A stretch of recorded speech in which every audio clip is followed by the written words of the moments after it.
Welcome one, welcome all. We are live today with BerryFlow Upstream number 51. Guys, that puts us one episode away from our 52nd episode and 1 year anniversary. I believe first Upstream was on Father's Day. I want to say the 15th of last year. It's kind of crazy how many casts we've done, and done it basically every week, barring like a holiday here or there. I want to welcome in our cast. Today we have Marco Miranda, the designer behind Pooter Mobile. Maybe you're familiar with his wallpapers. How you doing, Marco? Doing good, man. It's actually good to be back on BerryFlow Upstream. It's the second time. The last time I was here was a year ago. It's crazy. I wanted to bring it full circle for you, man. It's good to have you on again. Absolutely. Yeah. Here as well, we're with editor-in-chief of Crackberry, Blaze. How you doing, man? Can't complain. A little hungry, but you know. I hear you. I just had a bowl of cereal right before coming on. You know, I had to get something in me. As well, we have two others on cast today. We have Alex Bass, Cyberbytes Design, and Darius Stokes. What's up? What's up? Great to have everybody on. It's kind of nice to have you guys because we've got a lot to talk about, right? This has been a pretty heavy overall week for us in terms of BlackBerry news. 10.3.2 is hitting OTA on devices. We've got Blend, material design on BBM and Android. So we got a lot to kind of touch on. I want to get started. Let's talk about this material design, or redesign rather, for Android version of BBM. I've got it loaded here on Alex. He wants to play us the video that he sourced earlier. Play it through, Alex, and kind of talk us through what we're seeing. Yeah, I mean, as you can see, they did material the way that you'd expect them to. It has the kind of floating signature action kind of in the bottom right corner on some of the frames, and it really looks, you know, what we're used to, just, you know, Androidized, materialized, and I think it looks really nice. It's kind of funny though, because like everything is kind of accessible from the top, so you kind of have to reach to do it, but at the same time you can slide left and right, so, and then you can swipe from the left bezel, and then you can access the overflow menu. So even though everything's kind of at the top, you can still access most of it from anywhere. But I think it looks really nice. I would be really happy to be an Android user and getting this. I won't feel bad about asking my Android friends to download BBM anymore. So. Well, I think that's the thing, is because it looks like an Android app, and Yep. realistically, BlackBerry should have done that from the beginning. I mean, at that point in time, material design wasn't necessarily, you know, a thing, but they still should have adapted BBM to each individual platform. Like we see on Windows Phone now, it adapts to the Windows Phone platform, and on iOS, it's starting to adapt to iOS a little bit more. But I think the material design version of it actually looks really great, and you know, it's what BlackBerry should have done from the beginning: adapt each version of BBM to the platform that they're on. Absolutely.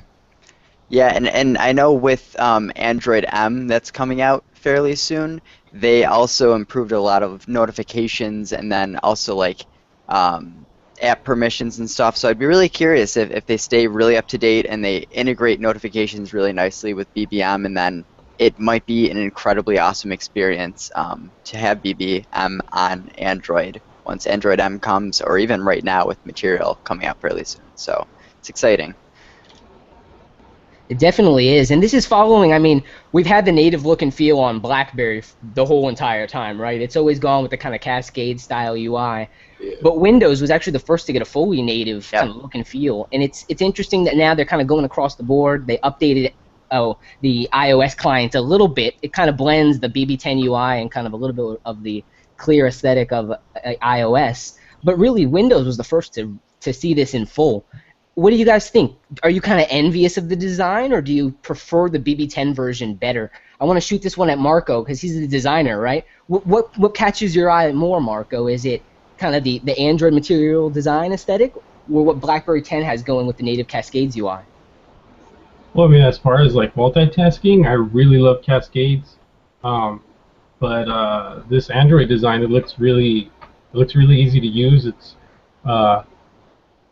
I mean, as far as using it on I'm on a BlackBerry 10 phone. I mean, you're already going to be used to the UI with you know, with the whole UI of all the OS.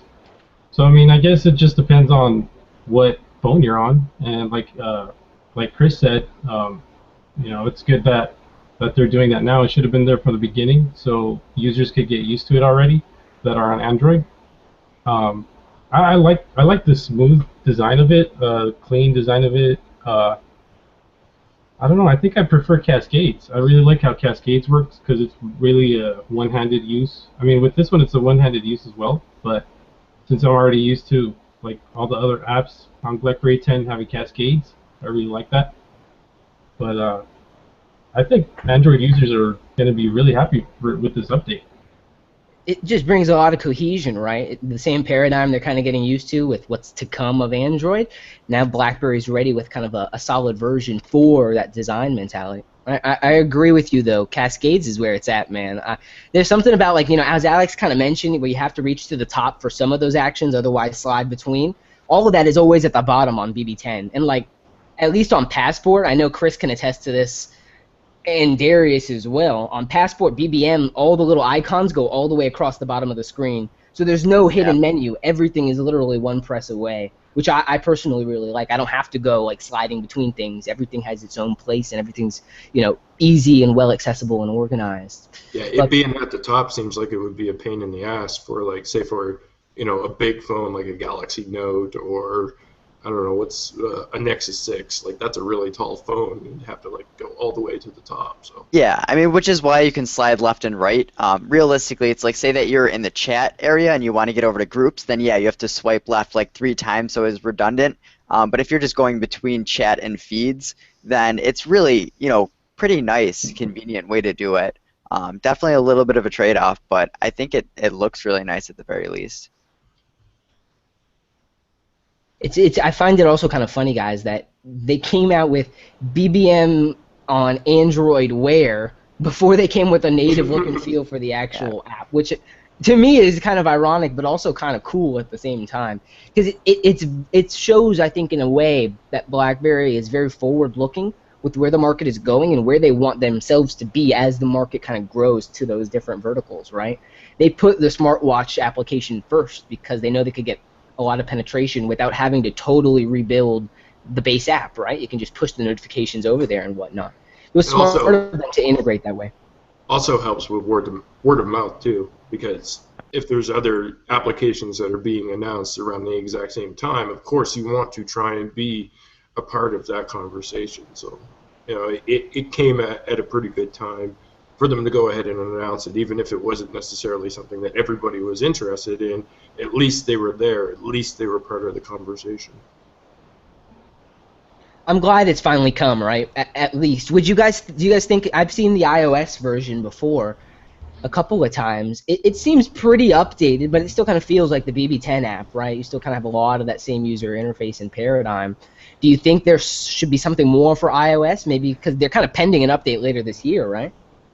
I feel like from the people who I've spoke to who have at least tried BBM on iOS, it's more of the integration that they kind of have a problem with, not so much like the look of the app, that it's like when you get a message, they want it to be very easy to access.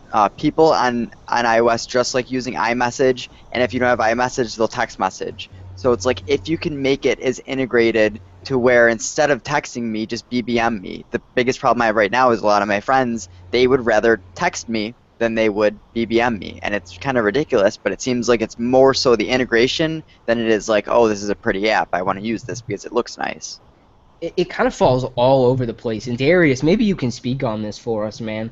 I mean, there's kind of core capabilities that they design for every single application. So, for instance, on the Windows version, you can pin a conversation as a live tile on the home screen, right? On the Android version, you have Android Wear connectivity through the application, right? On the iOS version, barring you have a Touch ID, you can actually unlock the app with your fingerprint.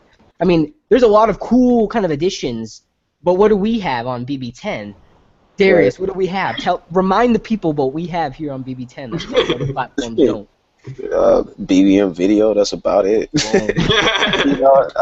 And I mean, I don't really think that's like leverage. I don't know why that feature isn't even still on iOS and Android. That's pretty ridiculous if you ask me. But I think like the attention has definitely been for Android and iOS. I think at first when it was first released, it was more like, okay, let's just get it on the platforms right now.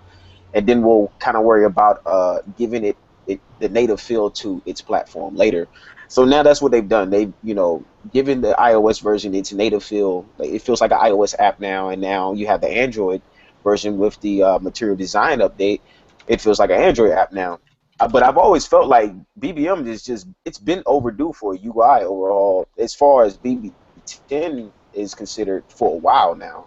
Like, it's not even like gesture friendly if you think about it. Like, let's say you're within BBM, right? And I'm at the home screen where all my chats are at. Why am I not able to slide like left to right to go through my feeds, contacts, groups, channels, and etc. unless I'm inside of a chat or I'm inside of a channel looking at posts? Like things of that nature. I'm not really sure as to why I am unable to do such. But I just feel like it's a UI change that's needed for the BlackBerry 10 version. But bring video to the cross-platform versions with iOS and Android. And of course, we already know that channels has been like that thorn in our side for the longest.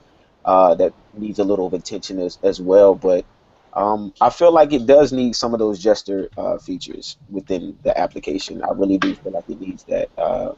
I know it is. I know it is for the Android version, the iOS version, right? Like, you're able to slide within the app, we're using gestures and whatnot. But I don't know. Like I said, I just feel like I think you should be able to slide left or right and go through each one of the options and features throughout BBM on BlackBerry 10. I don't know. I just feel like it's something that should have been there, if you ask me. I want to mention a comment from one of our BPM channel subscribers who loves Brandon. I think they come on just to see Brandon, and he's never here. I know Brandon's always busy. These last two ones, he's had something come up. But White Raven mentions, I'm in the camp that a unified BBM interface across all OSs is better. BBM as a carrier of BlackBerry's personality and development costs may be lower. I mean, here's how I feel. I kind of vibe with that because, in my opinion, BBM was that thing that should advertise BlackBerry, right? It should showcase those features. I think many upstreams ago I mentioned, on the BBM app I should have the BlackBerry 10 keyboard, but only in the BBM app, like design it in. So when I'm in the BBM app, I have to use your keyboard, or at least it's a toggle option, right? Sell me that through the BBM shop or something, right? Extend some of your capabilities through BBM to enhance the overall experience. Seems now with John Chen, they're all like, let's just do that all the way, right? Let's just put all our apps on those platforms and sell them through Enterprise. But John Chen, in his interview, actually his collaboration in his latest, it was like an hour-long segment that he did. It was very interesting that he was very open in saying BBM should be in the enterprise. Like, it should not be in the consumer space. This is a highly secure chat system. Like, it's not a WhatsApp or Facebook Messenger wannabe in any way. Yet we kind of hold it to those standards from a design perspective, as you clearly see with the update, and as well in some of the other facets of BBM, the way we use it, message retraction, stickers, all that, right? It's almost like it's trying to fight two battles, and maybe it's not necessarily winning it either right now. But with BBM protected, BBM meetings, and more of the stuff leveraged over that way, hopefully they can continue building on it. Yeah, that's really true that you bring that up, because realistically, BlackBerry used to be fully enterprise, and they got dragged in the consumer market. Well, BBM was used internally for BlackBerry, for business enterprise, and it kind of got dragged in, the consumer market, because they're like, we actually have something that's pretty smart. Like, why don't we try and do something with it? So it seems like everything great that BlackBerry makes in enterprise gets dragged in the consumer market. They start getting confused, and then it's like, well, what are we going to do? But this is like their history. It just seems to keep happening. I think we all can agree, Alex, that BBM music needs to just get pulled into the enterprise. Am I right? Am I right? Oh, God. It's funny because, like, I know at WWDC we're going to see Apple's streaming. And it's like, BBM was there, like, forever ago. Like, so long ago. Right. Just the cycles we go through. It seems like BlackBerry's always been there, but maybe not at the right time. Yep. Right. Maybe that's the losing signal story to tell, right, Chris? Chris, have you finished the book? Have you gone into it very deep, or? I'm about halfway through it. How is it so far for maybe some of those watching who might be interested in the book? I've not scratched the surface of it yet. I mean, a lot of it is, if you've been following BlackBerry for the past few years, a lot of it is pretty much known. I mean, they don't necessarily go into any real deep conversations or anything like that, but they did have access to Lazaridis and Balsillie, which gave them some choice quotes for the book. It's really interesting at the beginning. Around the middle, and I did sort of like skim to the end, but you can tell just by even just skimming over it that they sort of lose steam at the end. That's where their story sort of dies out, because they start talking about Thorsten and whether or not he was rushed into the position, and whether or not it was a mutual decision all the way across the board, because apparently I forget which actual direction it was, but apparently Lazaridis made Thorsten, like, he had it in his mind that Thorsten was going to be the next CEO before he actually talked it over with Balsillie, or vice versa, something like that. But anyways, it makes it seem like it wasn't necessarily a mutual decision in regards to timing of when Thorsten would be made CEO.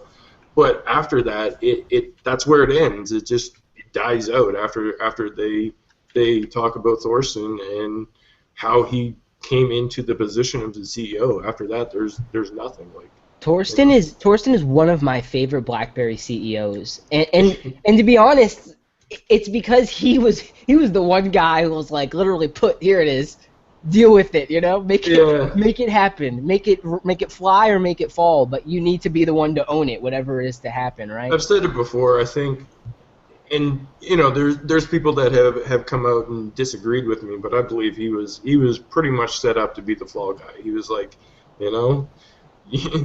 it's kind of like taking over as president after your previous president screwed it up so bad that there's no hope of return, right? Like, he did what he did with what he had, and it just ended up the way that it is. He may be regarded as a bad CEO by some people, but I think he did what he had to do, and in terms of what he had to accomplish, he did well with it. I mean, I don't know if there's too many people out there that could be put in that position and deal with that much crap at that point in time the way that he did. So it's interesting, Blaze, that you mentioned that, because for me, and I know we all kind of felt that same push and presence, he was part of a BlackBerry that was so much different than the one we face today, right? Yeah.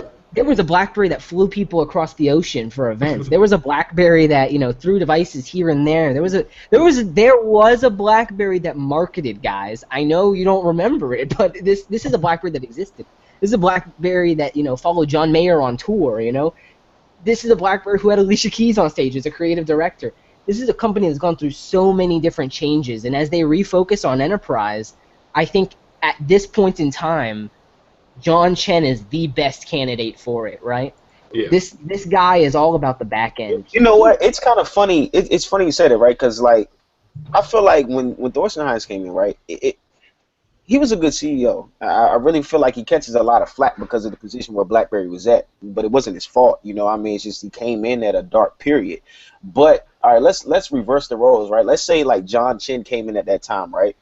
I think he could have saved BlackBerry a way larger headache than what they went through, and I think the profitability definitely would have been there right now. And then you put Thorsten Hines in the position now, and you start getting the marketing, and you start getting the push in terms of like really having the employees, the designers, the developers of the OS itself, really pushing them to put out more, give the consumers more, as well as giving the enterprise more as well. So it's kind of like, let's say, the principles that Chen is setting now, if they were set then, and then, Thorsten Hines is there now, I really feel like you're going to be getting the BlackBerry that people are asking for. But unfortunately, he just came in at a bad time, and, he just caught a lot of flack because of the position that they're in. But like as I mentioned, it just wasn't his fault. You know what I mean? It really wasn't his fault. Whose fault was it that BlackBerry 10 came to market when it did? Who's to say they couldn't have taken another year, right? Well, I don't think service revenue and just kept it slim. I don't think because right now John Chen is taking Thorsten Hines' core program, but he's doing it like to the umpteenth, right? He slimmed down so much of the operational cost. A year ago, this company was blowing $1.2 billion a quarter, now down to a couple $100 million. I mean, the same kind of tightening of the budget is what happened. Happened under Hines, and it's only happened even more under Chen. This is the So thing. It wasn't necessarily Heinz, fault. I listen. I thank him for bringing BlackBerry 10 when he did. It couldn't have took. BlackBerry wouldn't have survived another year. I don't think it would have survived another couple months, to be honest with you. It should have happened earlier. I mean, it was something that had already been in the works, and I felt like it just was put to the wayside, and it wasn't given that TLC like as it needed. I think Torsten Hines, he really did that. He gave it that TLC, and he kind of demanded the work ethic from the employees to really give it that attention that it needed for that time. And bringing it out, was the OS immature? It was. It matured very quickly though, without a doubt. I mean, you received what, like 4 updates over the course of like a year, which is crazy.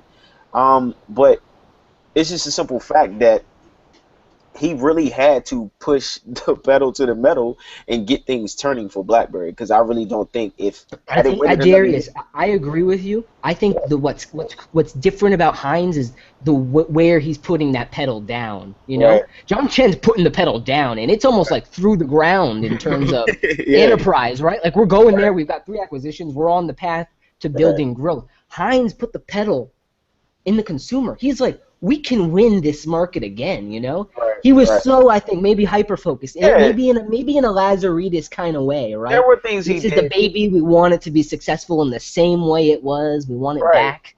There were things he did. He didn't do things completely the right way, but I think it's like, if you want to look at his overall percentage in 100 percentile marking, I think 60% of what he did was great. The other 40, is kind of like Questionable. The other 40 was Alicia Keys. I mean, I right. get you. But it's not just I just but it was like going towards the consumer.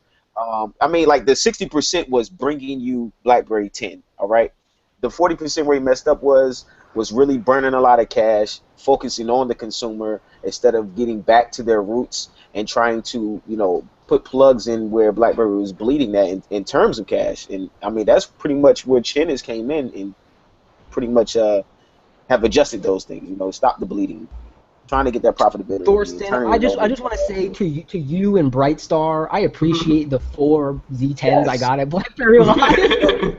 You gave us the passport. That was Right. the idea he had. That he gave us the passport. You know what I'm saying? And that's been Chin's like brainchild. You know what I'm saying? So it's like, you gotta understand, like, those guys did a lot of great things. He did I a don't lot of think great Chen would be in such a good position if it wasn't No. Thank necessarily you. for No. Thank you, Thorsten. Chris. Not at all. Thank Not you, at all. Chris. You sum it up. The topic's killed. The horse is dead, right? Let's talk about what John Chen is doing, right? TU Detroit, big embedded conference, and we have the guys at QNX there. They're showing off a couple new things, partnerships with Intel, expanding on the smart cars of the future, the connected vehicles of the future. Previously, we had heard talks about BlackBerry machine-to-machine, and now they're actually bringing that about with a IoT platform, which BlackBerry already announced at CES, now being able to support over-the-air updates for vehicles.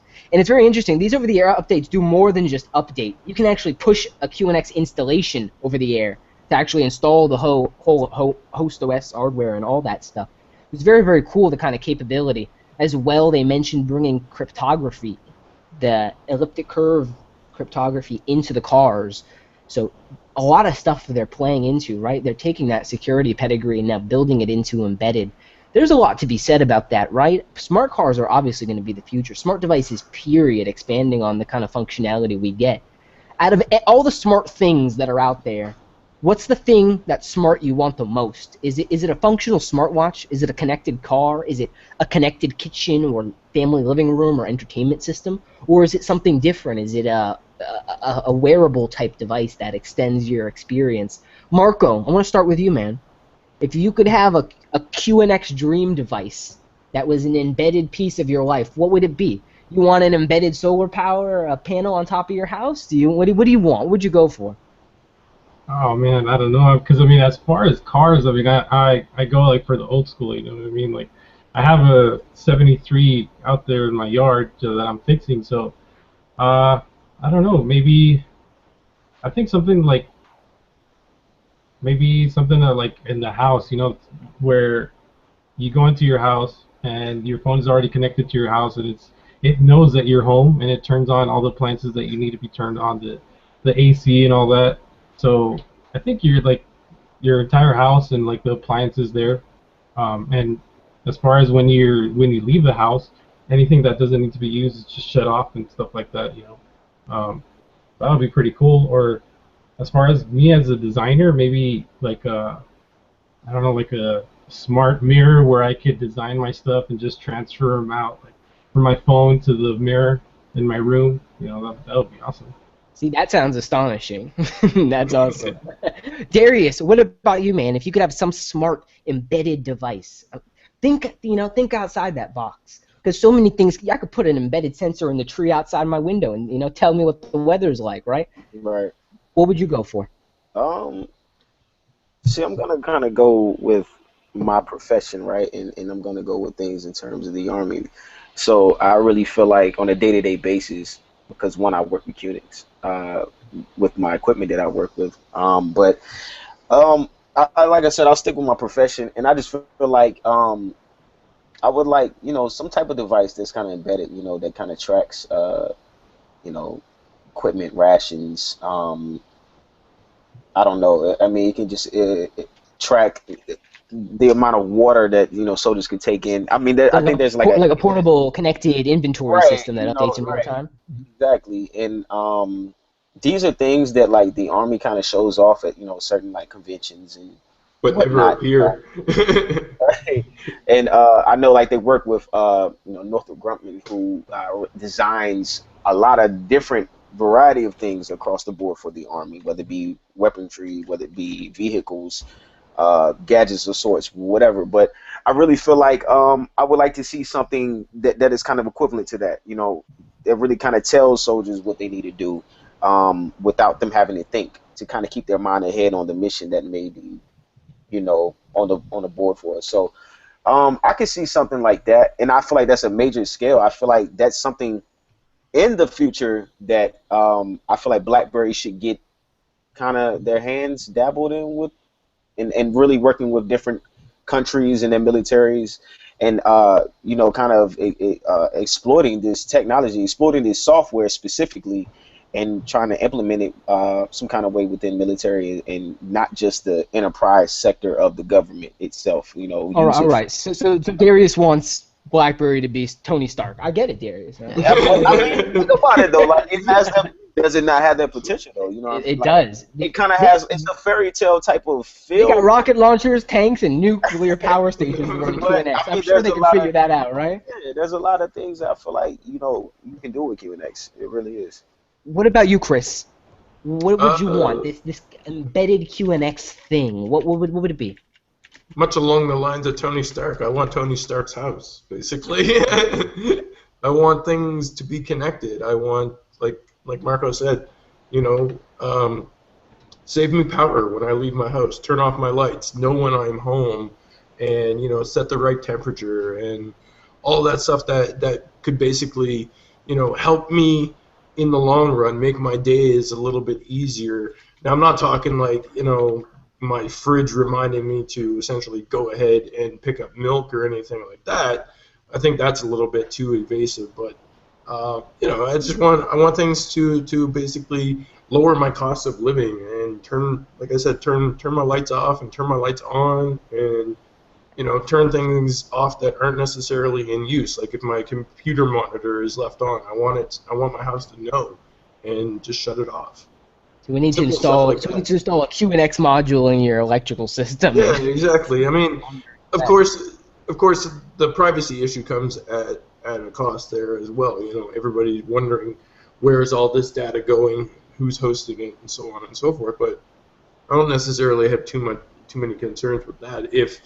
As long as the organizations that are putting this stuff together are reliable and trustworthy. Like, honestly, I don't know if I necessarily trust Google or Amazon with some of that stuff, because listening in, so on and so forth. Microsoft, there's people out there that won't buy an Xbox One with a Kinect because they fear that Microsoft's going to tap into their house. They are. Yeah, but I mean, that's where I said just simple things to save me money. I don't need my smart fridge telling me to pick up milk or anything like that, but I just want efficient stuff that helps me throughout the day. He's fine on milk, okay? He doesn't need I got more. milk. I got lots of milk. I got milk. When I pour it out and it's chunky, I know I need more. Thanks for the update. Yeah. Speaking of updates, Alex, tell us what your connected dream device or embedded machine would be.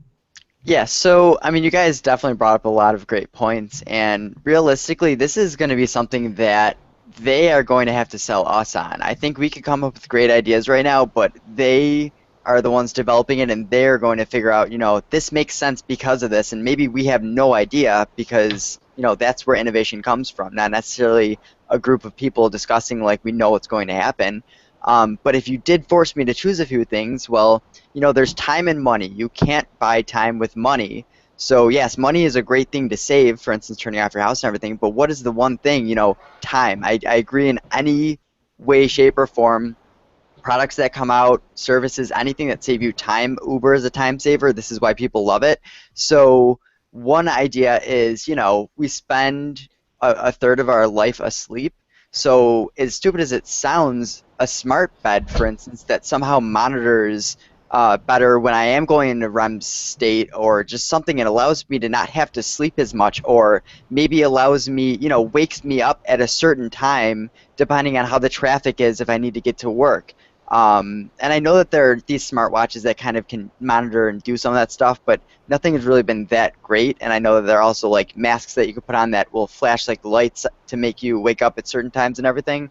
But something that automatically makes me breakfast. It knows that I wake up and it makes me breakfast, so I don't have to waste 15, 20 minutes doing this. It's all little things that save my time, and I think. Alex, have you ever seen those things that feed cats? Fill it with milk and cereal. Bam, there you go. No QNX, just good old-fashioned battery. Yeah. No, but these are great ideas, guys, right? And these are just kind of the scraping surface of the areas that BlackBerry doesn't want to be, right? BlackBerry doesn't want to be on your kitchen stove or feeding you milk in the morning, right? It doesn't want to be part of those things, but it wants to be that secure channel, that secure layer behind all those transactions. Because as Chris mentioned, who can I really trust, right? I just watched Ex Machina, and now I'm freaked out about like search engines. So, it's things like that are gonna become prevailing for us in our society. So it's something that's very interesting to keep an eye on. As QNX is pushing auto updates to vehicles through the BlackBerry IoT platform, BlackBerry through their carrier partner platform is actually pushing out an update of BlackBerry 10.3.2. John Chen had teased maybe a week or two ago. We hear you 10.3.1. You want it? Watch this space. We've watched the space, and here it is, guys. Kind of a meteorite in the middle of nowhere, right? I really did not think we were going to see this as a maintenance release, but here it is, right? And it's actually pretty good. Not only does it come with 10.3.2, but it also comes with a Blend 1.2 update, and this is coming to all BB10 devices. So I'm going to share my screen here, and we'll kind of go through some of what is new and improved with this particular update.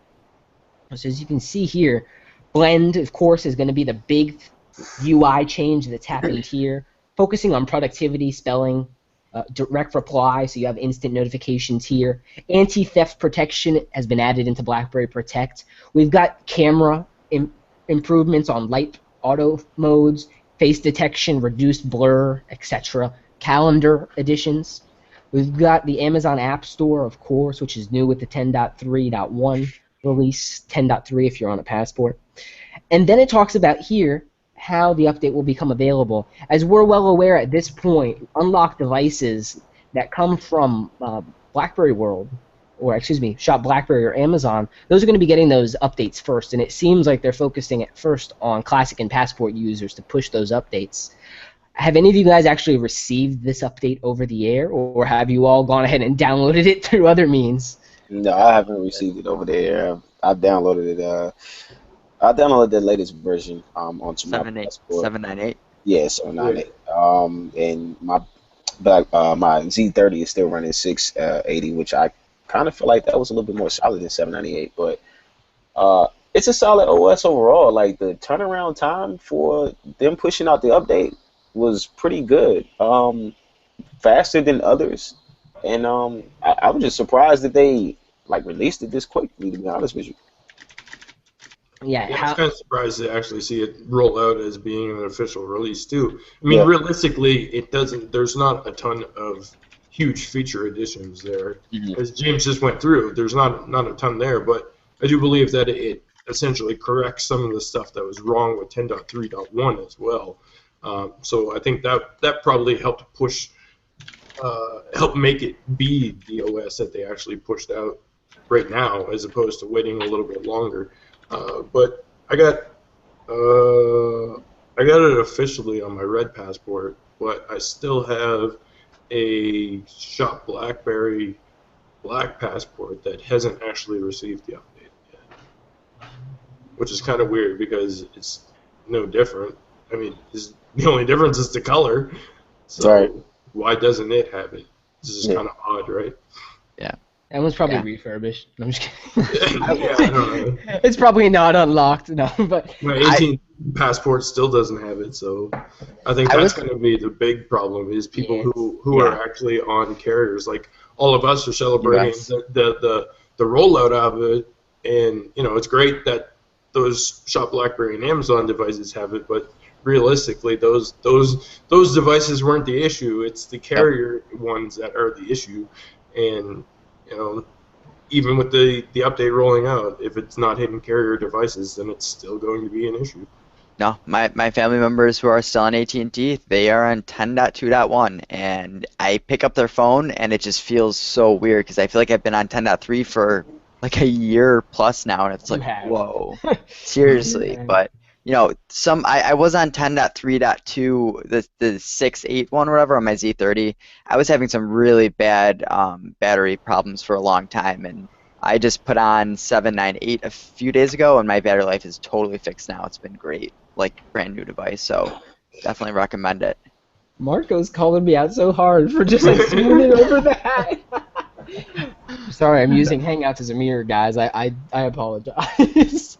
Alex, I was intently listening to whatever it was you were saying. I'm done. We're good. There's something that I noticed between the OS releases, though. I mean, the official release, whatever Alex said it was 6.8 something, whatever, I can't remember. 6.8, yeah, 6.8.1. the 440 software build. Mm-hmm. Yeah. So that one has all of the improvements that BlackBerry quoted in their announcement, right? So it has like the BlackBerry Protect, it has the camera improvements and so on and so forth. But Alex just said that he had major battery problems with it.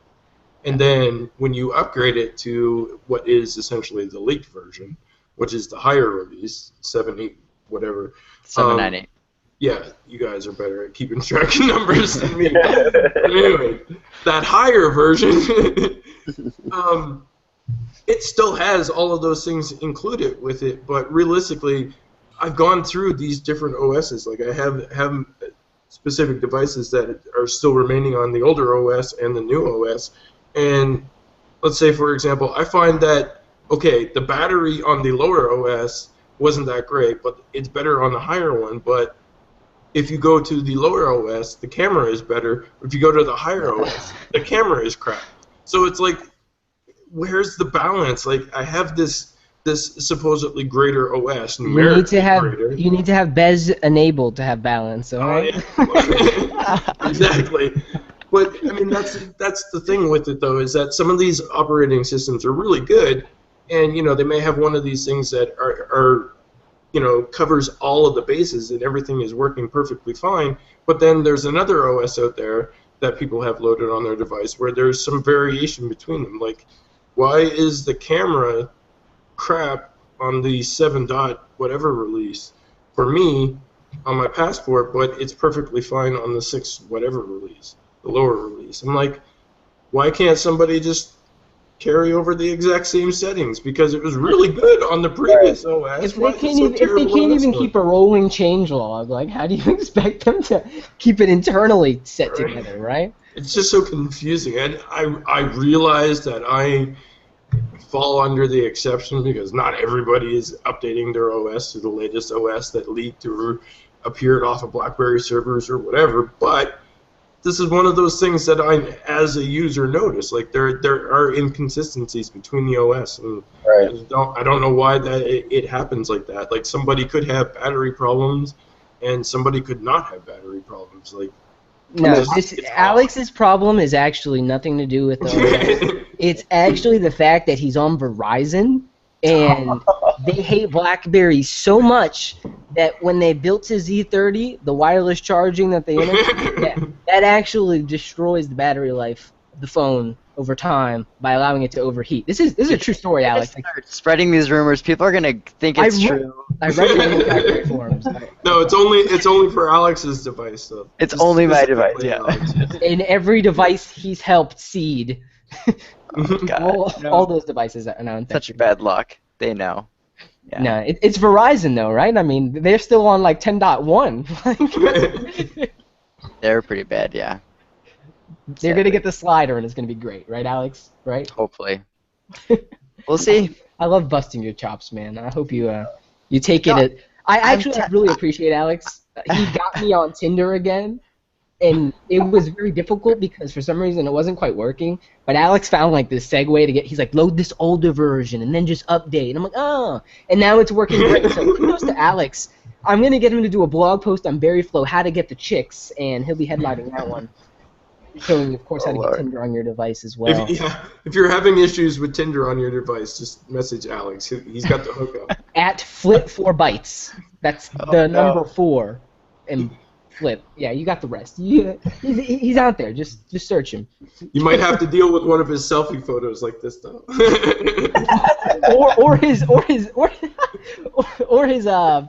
His participation in Upstream, like.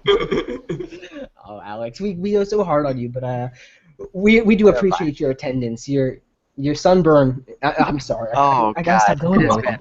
No, you're good. I was in the sun a little bit too much yesterday, and he fell asleep. His friends threw nachos on him, and then the birds came to wake him up. That's it's pretty bad. Sure. Poor Alex, man. Yeah. So we got a couple more things I want to talk about, guys. BlackBerry customer satisfaction rising. I mean, Drake started from the bottom. No, like that's where like we were. It was so low. So like, of course, it's going up, right? Because we have also devices. They're getting Shop BlackBerry and Digital River together. Like it's growing, right? And it's only the hardcore people on it now, though, right? The only people left are hardcore users that actually love BlackBerry. You're right. Maybe. I think it's a little bit of that, but it's a little bit of that there isn't a fluctuation of BlackBerry 10 devices that are out there now. So yeah, the customers. That's true. Yeah, you don't have some legacy with the freaking problems and There's no more spinny clocks. There's no more low resolution. Right. It's a legitimate rise of BlackBerry 10 devices, and I think people are liking their devices, and they may have issues with them. They call customer service, get them resolved fairly quickly because it isn't like there's tens of millions of BlackBerry 10 devices out there, but so the customer service should be pretty good right now. When you get to like iPhone numbers, then it might start to suck. But I mean, it's something they've highlighted, Darius, and you're right for mentioning it. The Passport and Classic have gotten awesome reviews everywhere they're sold, be it on a carrier like Verizon or whatever. It's gotten great reviews. The devices are better. The OS is better. BlackBerry is better. Period. Right from where they were. Some people didn't like their Z10. Some people thought the battery sucked. I don't know why they'd think that, but things are getting better, right? We've got the integrated batteries. They're focusing on what they're good at, and those are some of the things we want from BlackBerry. We want a good keyboard. We want a good screen. We want to be able to have a decent camera, right? We want those kinds of experiences with the long battery life, the security, and they're starting to really deliver on those things. It's been an upward climb, really has. What do you guys think this satisfaction rising really is going to mean for BlackBerry long term? This was like an independent third party who was looking at some of the numbers. They're still behind a couple of the top players, right? I think they were behind Samsung, and they were behind iOS still. Yeah, they still technically came in 4th place. However, they had the highest satisfaction increase. Yeah, increase overall throughout the time period and they started tracking BlackBerry in like 2012 or something like that. That's perfect timing. Yeah, it came at the right time when newer devices were essentially rolling out, and people would be seeing that specific change in devices between BlackBerry. So it was good. Yeah, and John Chen mentioned this in one of his interviews. He's like, companies go through ups and downs. That's how it is. Microsoft's been there. Microsoft might still be there. Apple was there. They were trading basically for cash value way back when, right? And things change. The market changes and things get more dynamic. I definitely think BlackBerry satisfaction is going to continue to increase as they keep coming out with just these really awesome devices. Devices like the Passport that Darius, me, and Blaze will talk about all day just because they're so good, right? Right. And people like Alex and Marco will just cry about because they're still on Z30s. I think like BlackBerry is going to remain, in the spot that they're at for a while. The simple fact because with Samsung and with Apple, you have places you can walk into. So I think that helps with customer satisfaction. Like, you don't necessarily have to do a phone call. If you're in an area and you see an Apple store, you walk in, you get fixed, and you're gone. So I think that also helps. Those two juggernauts stay in the position that they're in. I think if BlackBerry is giving that, well, we've already talked about that, so I don't want to harp on it anymore. But yeah, check out the last episode for that one. Right. And by last, it means any of the ones previous.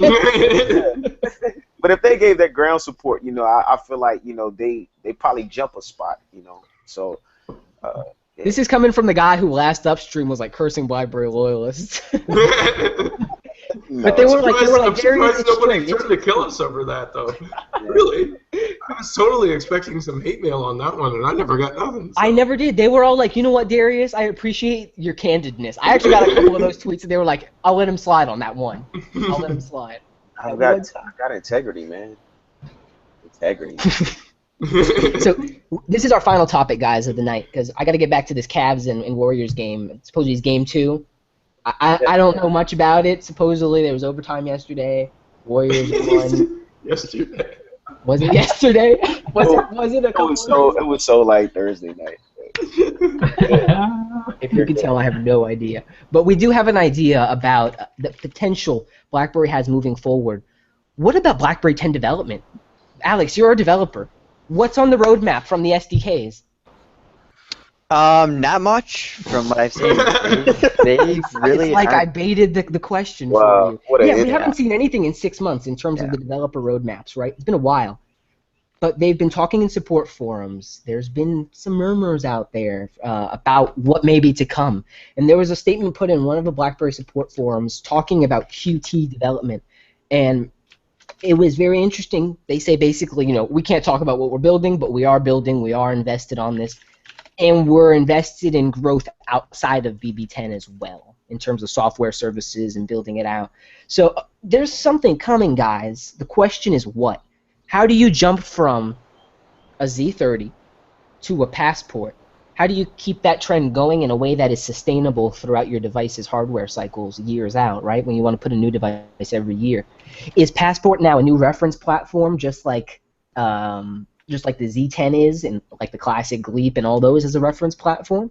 Do we now have something more solid with the Passport that we can build off of? Maybe they put 3 gigabytes of RAM and more into the Passport because they wanted to be able to handle a new software additive that's going to change up the experience for us. We've talked about this back and forth, guys. I just want to hear your closing thoughts on it. Any of you guys heard about maybe what's coming? Are we going to go all Android, or is the next OS we're going to get be Android-based, or is it going to be BB10 on steroids, right, in terms of the Android performance? What are some of you guys' thoughts? Do you think it's going to go far left or kind of stay on the path it's going?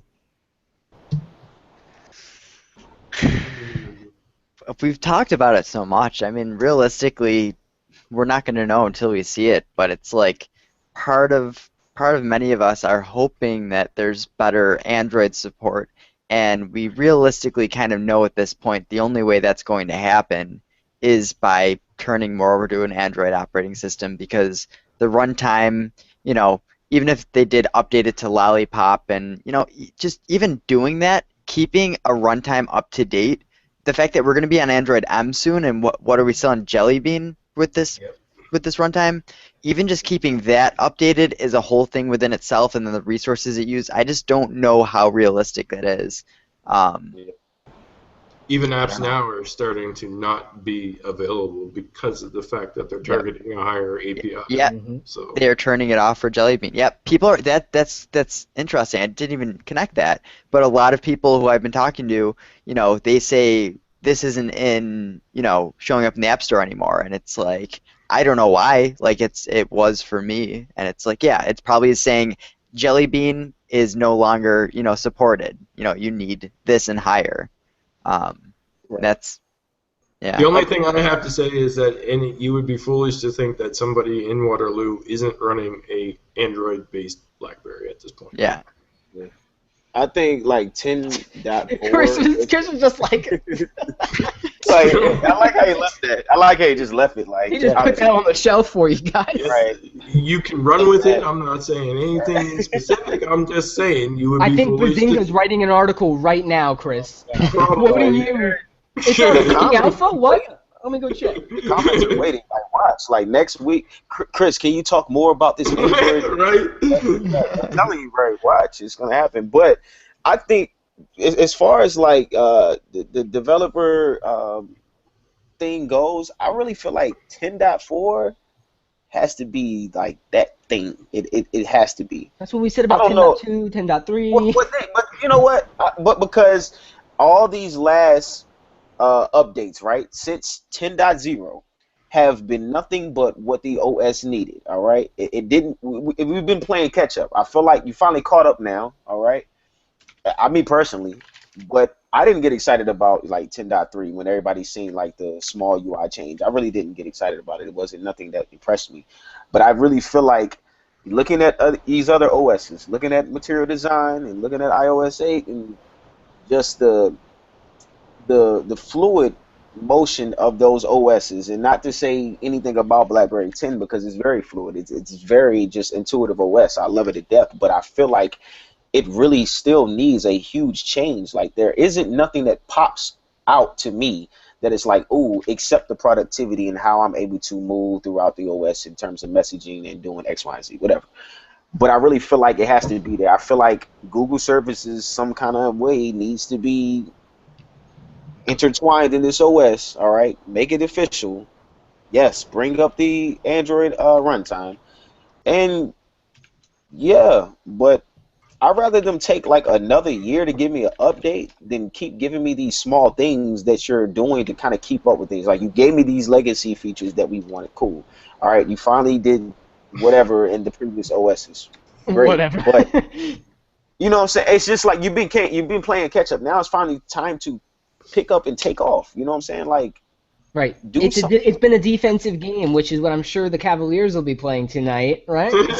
No, but I'm sorry. I keep throwing shade so hard today. But Marco, I want to hear from you, man, because you're a designer, and I appreciate your design input. From an OS perspective, can they get more from Android than they can get from BB10?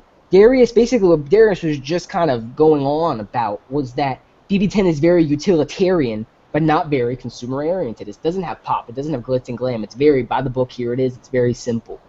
Do you think they need some more polish to hype it up a little bit? And do you think that's something that could come in a future update, Marco? I mean, if you're going to go with Android, like Android is really customized-oriented. I don't know, like, as far as the direction that BlackBerry is going, they're going towards the enterprise. I mean, like the whole customization, the whole, like you said, the glitz and glamour, it's more consumer side. So I don't know if they would go that way.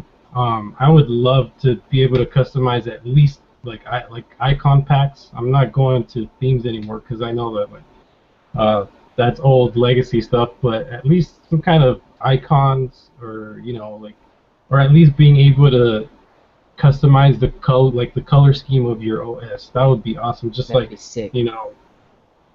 just red, blue, yellow, orange, whatever you want. Just like the color scheme. That would be awesome, and I know a lot of consumers would like that. So I don't know if going Android would help. I mean, I'm pretty sure that would help with that, but I don't know if it would go that way. I would just get an Android phone, because it would be way more customizable. Exactly. That's kind of where it falls, right? It's kind of at that point where if you've already built this thing, why are you going to kind of shy away from it?